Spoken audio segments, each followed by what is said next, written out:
Todo santo dia eu recebo mensagens no meu inbox de pessoas dizendo: Lu, a companhia aérea negou o Fremec, Lu, a companhia aérea negou o acompanhante, o que eu faço agora? Me ajuda, Lu! O que as pessoas não sabem é que até dá para remediar o problema depois que ele já aconteceu. Mas o pulo do gato que essa série vai te trazer é te ensinar como evitar que esses problemas aconteçam. Tá começando agora, me ajuda, Lu! Simplificando os processos de Fremec.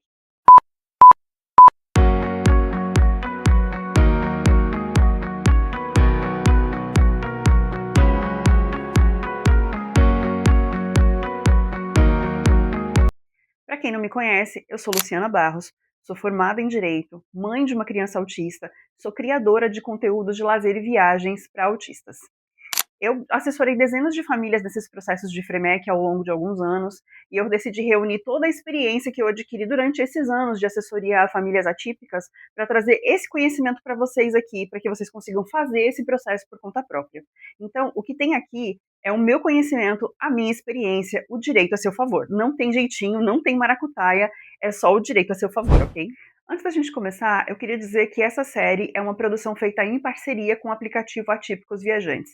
O que é o aplicativo Atípicos Viajantes? Ele é uma ferramenta que foi desenvolvida com muito carinho, baseada nas avaliações que são feitas no Google e no TripAdvisor, só que o aplicativo Atípicos Viajantes é voltado exclusivamente para famílias atípicas.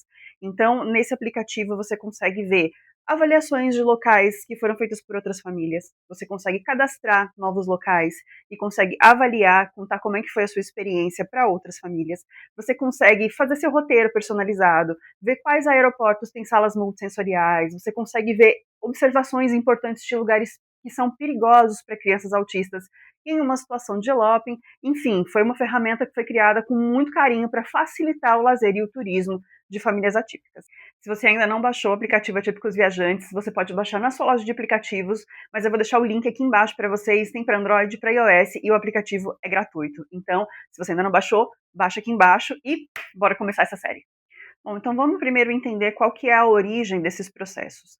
A IATA, que é a Agência Reguladora da Aviação Civil Mundial, fez uma resolução alguns anos atrás e todas as companhias aéreas que fossem associadas à IATA deveriam aderir a essa resolução. Isso significa que cada país deveria fazer suas próprias regras, mas sempre obedecendo aquilo que foi estipulado pela Agência de Aviação Civil Mundial, que é a IATA.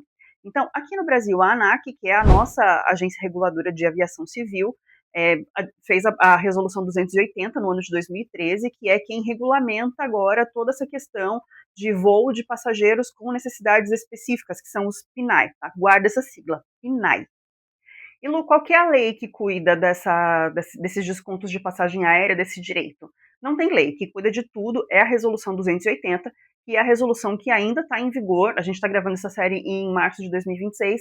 É a resolução que está em vigor nesse momento e é a resolução que cuida de tudo relacionado ao PNAE. Tá? E o que é o PNAE? Né? É o passageiro com necessidades específicas em voo. Por que essa sigla não foi substituída por PCD, como foram substituídas quando a gente fala de diversas outras questões?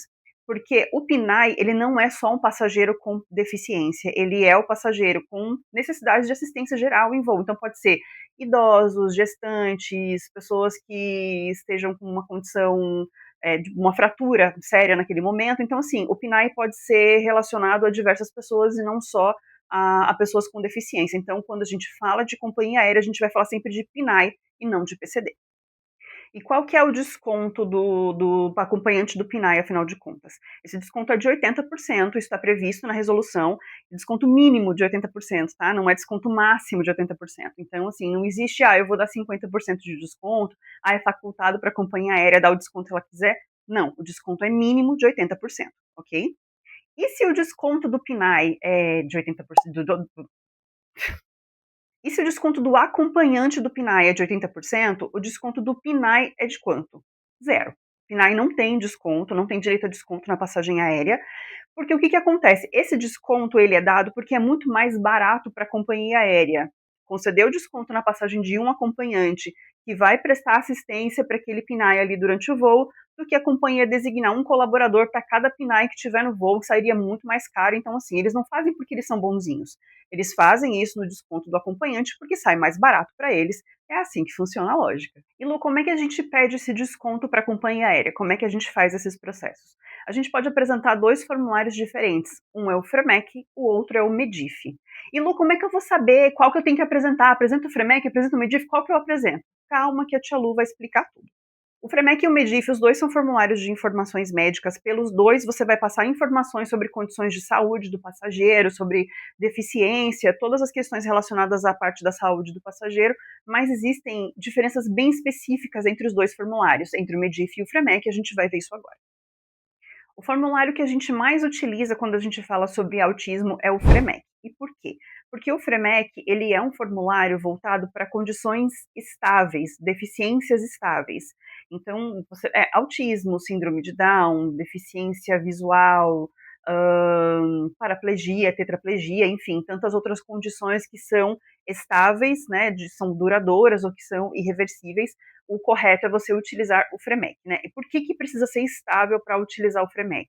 O FREMEC ele tem a duração de 1 ano a partir do momento da concessão. Então, toda vez que você precisar fazer uma viagem nesse prazo de concessão do FREMEC, que é de 1 ano, você não precisa apresentar formulário de novo, refazer todo o processo de novo. Então, assim, você tem esse período longo. Então, qual que é a vantagem também em relação a isso? Se você tem uma condição estável de deficiência, como é o caso do autismo, e você está em janeiro e você tem uma viagem para julho, por exemplo, você pode fazer o processo todo do FREMEC antes de ter qualquer passagem comprada, entendeu? Porque esse prazo longo te favorece.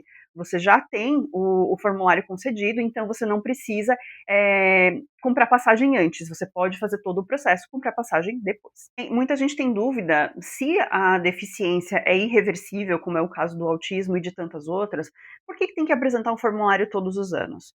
É um formulário, gente, que não fala só da deficiência, ele fala de condições de saúde de uma forma geral. E, embora a deficiência seja estável ou seja irreversível, a nossa saúde não é estável. Então, pode haver uma mudança importante na condição de saúde de um ano para o outro, inclusive que coloque em risco a pessoa para voar. Então, é preciso que essa condição de saúde seja verificada todo ano. Se não há deficiência, não há condição estável, mas se a saúde do passageiro ainda se mantém estável e se é adequado para o passageiro voar. Ok, e o MEDIF? Quando é que é recomendado utilizar o MEDIF? O MEDIF, ele é voltado para condições ainda instáveis de saúde. Então, assim, vamos dar alguns exemplos aqui de condições instáveis de saúde. Fratura, cardiopatia, epilepsia ainda sem controle, entre outras situações de saúde instáveis que ainda possa acarretar algum risco para o passageiro futuramente. Então, justamente por ser um formulário voltado para condições instáveis de saúde, ainda não estabilizadas de saúde, ele tem uma validade curta, 30 dias. Então, você tem, do momento em que é concedido o MEDIF até o dia da viagem, você tem 30 dias para que isso aconteça, tá? Então, assim, se você quiser fazer uma viagem daqui 45 dias, você não pode fazer o MEDIF antes. Então, esse prazo bem curtinho mesmo. Você não pode viajar depois de 30 dias da concessão do MEDIF, você perde o desconto.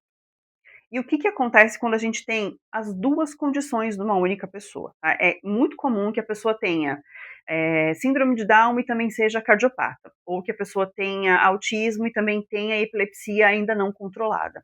Nessas situações, o que vai prevalecer é a condição instável de saúde, a condição que precisa ser monitorada.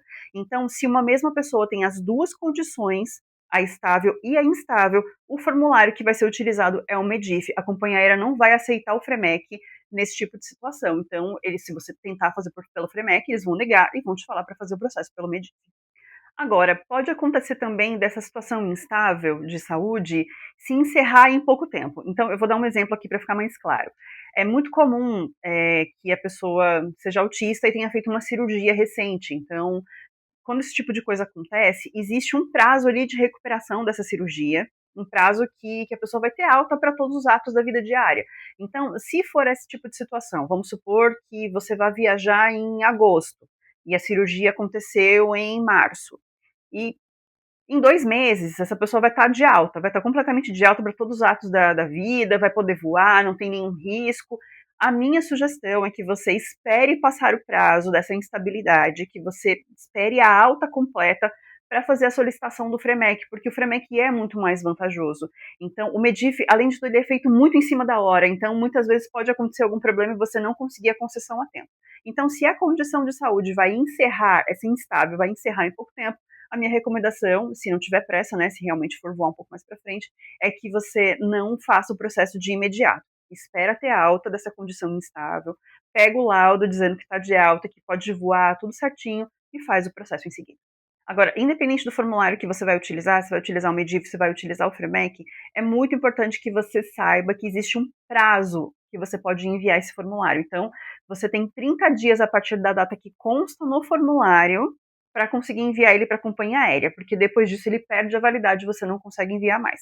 Então, se você preencheu o formulário no dia 14 de janeiro de 2026, você só pode enviar esse formulário até o dia 13 de fevereiro de 2026, ou seja, menos de 30 dias, senão depois disso a companhia aérea já não aceita mais. Então, presta bastante atenção nesse prazo, não vai ter o processo negado por causa disso, né?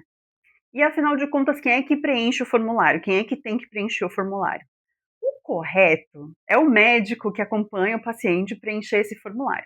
Só que na prática isso acaba ficando inviável. Por quê? Porque os formulários eles são longos, eles precisam ser preenchidos com uma letra muito clara, precisa saber o que a companhia aérea quer saber e nem sempre o médico consegue fazer isso. Então, assim, primeiro que para poder preencher o formulário, eles vão querer cobrar um valor a mais, até porque realmente você vai gastar um tempo ali para fazer esse preenchimento.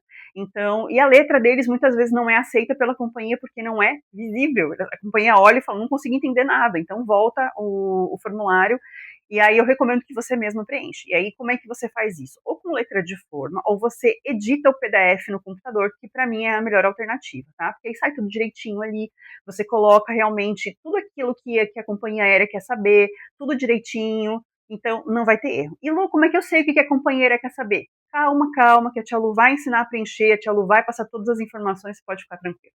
No próximo vídeo dessa série, você vai entender quais são os PNAE que têm direito ao desconto de acompanhante na passagem aérea.